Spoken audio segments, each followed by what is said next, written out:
ছোট হাতের ফ্যান। লক্ষ্মীপুর শহরে অস্থির এই মন, হাওয়াতে উড়ছে যত আলপনা। রোদের জালে আজ সব বেমানান।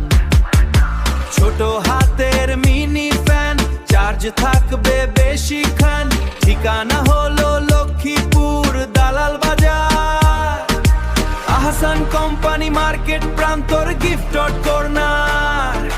ঘুরবে আপনি চাইবেন যতক্ষণ, ঠান্ডা মিলবে ততক্ষণ। যতক্ষণ চলবে আমাদের এই ছোট ফ্যান, গরম লাগবে যতক্ষণ ঠান্ডা বাতারি ফ্যান। গরম লাগবে যতক্ষণ